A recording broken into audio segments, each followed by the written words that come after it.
Dubai, the Saudi Arabia of today is far different from the Saudi Arabia of Sept. 11/2001. All but 4 of the 19 hijackers on 9/11 were Saudi citizens, and the Saudi kingdom was the birthplace of Osama bin Laden, the head of Al-Qaeda and mastermind of the attack 20 years ago. In the 2 decades since then, Saudi Arabia has confronted Al-Qaeda on its own soil, revamped its textbooks, worked to curb terror financing and partnered with the United States to counter terrorism. It wasn't until the last 5 years, though, that the kingdom began backing away from the religious ideology upon which it was founded and which it espoused within and outside its borders, Wahhabism, a strict interpretation of Islam that helped spawn generations of mujahideen. For countless numbers of people in the United States, Saudi Arabia will forever be associated with 9/11, the collapse of the World Trade Towers and the deaths of nearly people. To this day, victims' families are trying to hold the Saudi government accountable in New York and have pushed President Joe Biden to declassify certain documents related to the attacks, despite Saudi government insistence that any allegation of complicity is categorically false. Victims of a 2019 shooting at a Florida military base and their families are also suing Saudi Arabia for monetary damages, claiming the kingdom knew the Saudi Air Force officer had been radicalized and could have prevented the killings. Saudi Arabia's close partnership with the United States, including the presence of American troops in the kingdom after the First Gulf War, made its leadership a target of extremist groups. It is important to realize that the terrorists who struck the US on September 11 have also targeted Saudi Arabia's people, leadership, military personnel and even our holiest religious sites in Mecca and Medina on multiple occasions, Fahad Nazar, the Saudi embassy spokesperson in Washington, told the Associated Press. He said Saudi's counterterrorism work has saved thousands of lives. Yet even as Saudi Arabia battled Al-Qaeda and later attacks by the IS group, the Obama Saud rulers continued to give ultra-conservative clerics monopoly over preaching and influence over society in exchange for their staunch backing of the monarchy. The decades-old pact unraveled before a room full of foreign investors in 2017 when Saudi Crown Prince Mohammed bin Salman declared a return to moderate Islam. A year earlier, with backing from his father the king, the prince had clipped the powers of the country's religious police, the ones who would chase young Saudi men and women out of parks for mingling, go after cars playing music and force stores to close during the 5 daily prayers. It's a new country. It is a country in the making, says Regida Dergum, founder of the Beirut Institute think tank and a longtime columnist in Saudi papers. What has happened over the past 20 years in Saudi Arabia, Dergum says, has amounted to a major cleanup of extremism. And it has not been easy.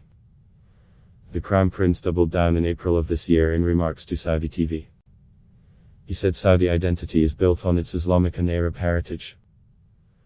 His words appeared to equate the two, and pointed to the broader effort the state has embarked on to affirm a national Saudi identity that is no longer tied to pan-Islamic causes nor the religious ideologies of Sheikh Mohammed ibn Abdul Wahhab, whose ultra-conservative teachings of Islam in the 18th century are widely referred to by his name.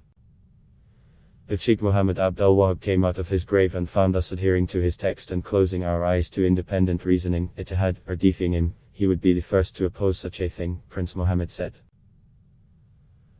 Ali Shahabi, who has ties to the royal court, says the kingdom's new tone signals to any fence-sitting clerics that moderation is the only path to take going forward. Moderation, though, goes only so far. As Saudi Arabia works to alter perceptions and control the narrative of its past for new generations of Saudis 2 decades after 9/11, it remains politically repressive. Prince Mohammed's rapid changes are part of a hurried effort that have coincided with him amassing power by sidelining rivals, like the country's former counterterrorisms are, and clamping down hard on critics, including the killing of Saudi writer Jamal Khashoggi in Turkey by agents who worked for the prince. Bruce Riedel, a Brookings Institution scholar who served at the CIA for 30 years, says the U.S. Saudi relationship has gone through fundamental changes over the years, but that even in the best of times it's a tough sell to portray Saudi Arabia as America's best friend. While Saudi Arabia remains far from an open society, the cloud of social restrictions that loomed over generations in the kingdom is dissipating. No longer are eye-popping concerts, movie theaters and women driving impossible or illegal. My own perspective is that there's envy of the younger generation that get to have these opportunities, says Hisham Faghi, a 33-year-old Saudi filmmaker, actor and writer working in Los Angeles who grew up in the shadow of 9/11. But there are questions about where this new path will lead. There's multiple doors that people can walk through, Faghi says. The challenge is going to be, how do we integrate all our parts, our past, our present and our future? In the 2 decades since 9/11, Saudi Arabia and the world have been reshaped by social media, the internet and global connectivity. In Saudi Arabia, though, there is also a massive generational shift taking hold.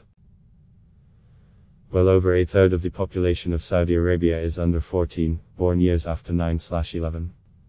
More than 60% are under 35. All came of age in the aftermath of the Sept 11th attacks.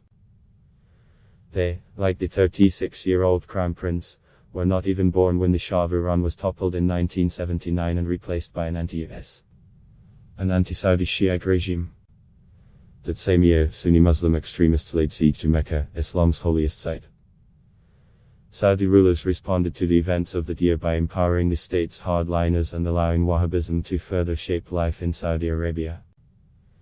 A struggle for power between Saudi Arabia and Iran emerged, one that has continued to play out in sectarian proxy wars across the Middle East. As recently as the still current Syrian civil war, Saudi Arabia and other Arab Gulf states either encouraged or turned a blind eye to the arming, financing and recruitment of jihadi fighters who battled Shiite militias and Iran-backed fighters. But it was the shared effort of the United States, Saudi Arabia and Pakistan in the 1980s that may be reverberating loudest today. Years before being stripped of his Saudi citizenship, Bin Laden and other mujahideen were armed and financed by the CIA and the kingdom to defeat the Soviets in Afghanistan during the Cold War. Years later, Bin Laden would plot the 9/11 attacks from Al-Qaeda's base in Afghanistan, sheltered by the Taliban, the group that, as of a few weeks ago, are back in power. When judging Saudi Arabia, Dergam says, look at the wider strategic interests that have long underpinned US-Saudi relations.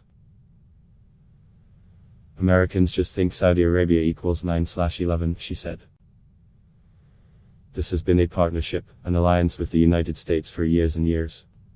Adblock test why?